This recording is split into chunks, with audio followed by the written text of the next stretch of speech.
কিরে বোন, আজকে তোর আসতে এত দেরি হলো কেন? আর বলিস না বোন, বাড়িতে তো জামাই বেটি ছিল, দি টুকটুকিটা চাপিয়ে দিয়ে এলাম, তাই একটু আসতে দেরি হয়ে গেল। উইদা বড়াঙ্গলে চলে এলো, এবার আর বড়াং শুনতে শুনতে দিন শেষ। এদিকে আবার ঠিকঠাক কিস্তিও দিতে পারে না। জানিস বোন, এই সপ্তাহে অনেক খরচা হয়ে গেল। জামাই বলি কথা, না খাতির করলে হয়? জামাই খাতির তো সবাই করে, তা তুই আবার কি এমন খাতির করলি? বাবা, তুই সবার সাথে আমার তুলনা করছিস? আমি জামাই খাতিরে কোনো দিকে কমতি রাখি না।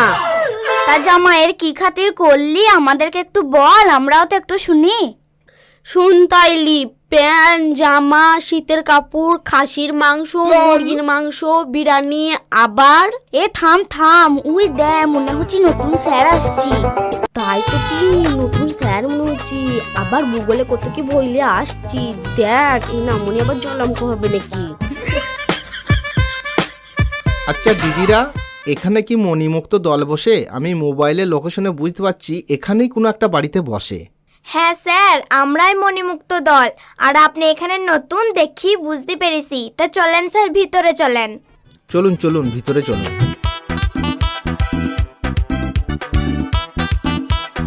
আচ্ছা দিদিরা, আমি নাম ডাকছি, আপনারা সাড়া দেবেন।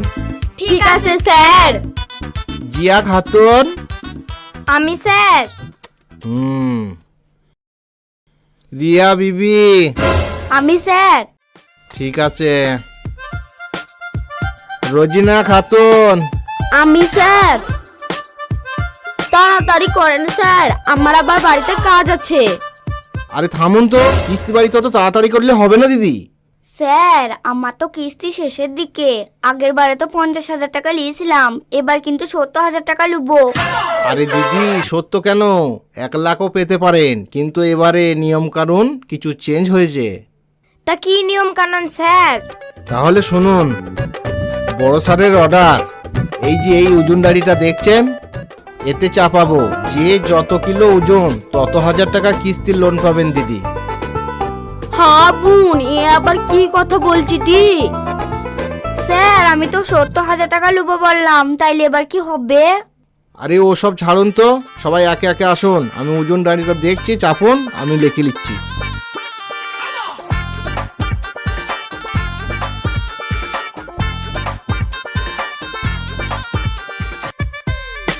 তা হ্যাঁ স্যার, এই নিয়ম হঠাৎ করে চালু হলো কেন?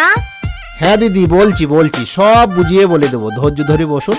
তা হ্যাঁ গো স্যার, আমি তো মনে হয় 27 কেজি ওজন হব না, তাহলে আমি 27,000 টাকা পাবো? কে কত পাবে আমার জানার দরকার নেই দিদি। এই নিয়মটা চালু করা হয়েছে আপনাদের ভালোর জন্যই। দেখুন, বড় স্যার খবর পেয়েছে আপনারা কিস্তির জন্য ঠিক মতন খাওয়া দাওয়া করছেন না, তাতে করে শরীর খারাপ হয়ে গেছে আপনাদের। এই জন্য এই নিয়মটা চালু করেছে।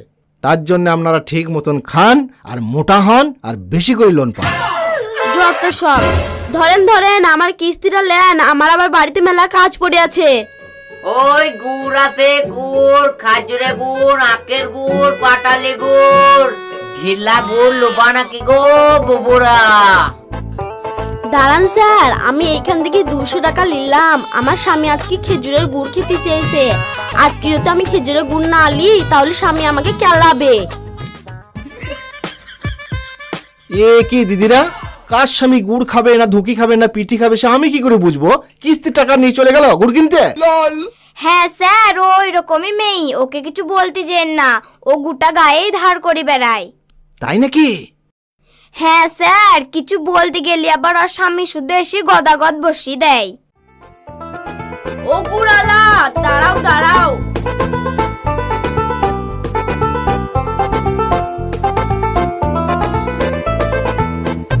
হ্যাঁ বুবু বলো, গুড় লোবা লাকিন? হ্যাঁ লুবো। খেজুরের ঢিলা গুড় কত করি? বুবু 1 নম্বর ঢেলা গুড় আছে, একদম 250 টাকা কেজি। 1 কেজি দাও ভাই।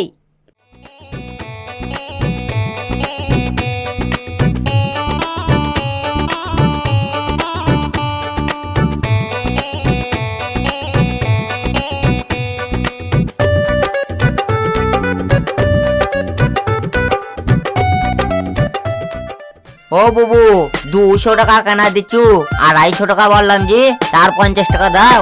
কিস্তির বাড়ি থেকে পয়সাটা নিয়ে এলাম ভাই, আগে সপ্তাহে 50 টাকাটা দেবো, বাকি থাকলো ভাই বাকি থাকলো। না না বোন, ধার বাকি আমার কাছে চলবে না। সেই গঙ্গাপাড় বাড়ি, সাত সকালে বেরিয়েছি, আবার 50 টাকা ধার করছো। কবে আসবো না কবে আসবো ঠিক নাই। রোজ তো সকালে শুই থাকি, দি কানের গুড়া এসে গুড়লি বাগো করো, আর 50 টাকা ধার লিছি বলে গোটা গ্রামকে শুনাইছি আষ্টমু কুকুতাকার। ও বাবু, আমি আষ্টে মুখ হই আর আষ্টে মুখ হই। আমি তোমাকে সকালবেলায় উঠে মুচি কীর্তনি করতে পারবো না। আমার বোনের টাইম দাও, আমার গুড় ঘড়ি দাও, নাহলে পয়সা দাও। বললাম তো তোমার পয়সা আমি এই সপ্তাহে দিয়ে দেবো, তোমার পয়সাকে আমি মেরে খাবো বলেছি। আর আমি যখন গুড় হাতে পেয়ে গেছি, এই গুড় আমি ফেরত দিচ্ছি না, আমার স্বামী খেতে চেয়েছে।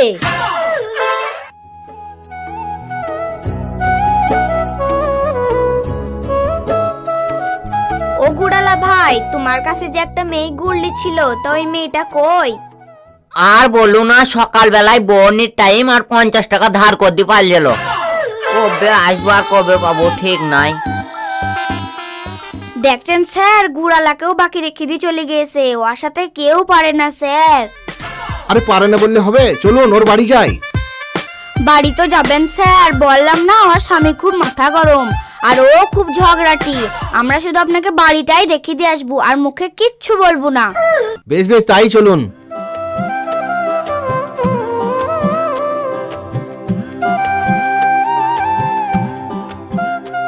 এই বাড়িটা স্যার। রোজিনাদি, ও রোজিনাদি, আপনাকে বললাম তো টাকাটা পরের সপ্তাহে দেবো, তারপরেও আপনি আমাদের বাড়ি অবধি চলে এসেছেন।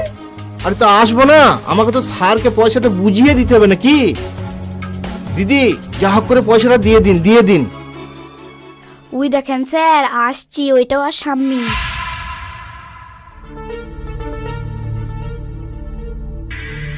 কি এলো আপনাদের সব আমাদের বাড়ির সামনে আজকে? জানো তুমি আজকে গুড় খেতে চেয়েছিলা বলি তোমার জন্য 200 টাকা গুড় কিনেছি, দি টাকাটা দিতে পারিনি বলে আমাদের বাড়ি পর্যন্ত চলে এসেছে। ও জানেন, রোজিনাদি আমাকে কিস্তির টাকা দিতে গিয়ে 200 টাকা কেড়ে নিল, দি গুড়ওয়ালাকে দিয়ে দিল, জানেন? কি হয়েছে কি? আজ দিতে পারেনি, পরের সপ্তাহে দিয়ে দিবে। ইয়ে আবার বাড়ি আসার কি দরকার? 200 টাকা লাগে কিন্তু তুমি আমার বাড়ি চলে এসছো লক্ষ্মীর কাল করতে। দিন দুপুরে লক্ষ্মীর কাল করবা নাকি? রোজিনা, তুমি আমাকে হোসটা দাও তো। ও দাদা, থামুন থামুন থামুন, দিদিকে বলবেন আগের সপ্তাহে যেন কিস্তিটা মিটিয়ে দেয়। হ্যাঁ, আমাকে এখন পকেট থেকেই দিয়ে মেকআপ করতে হবে। ও দিদি, আপনারা বাড়ি যান।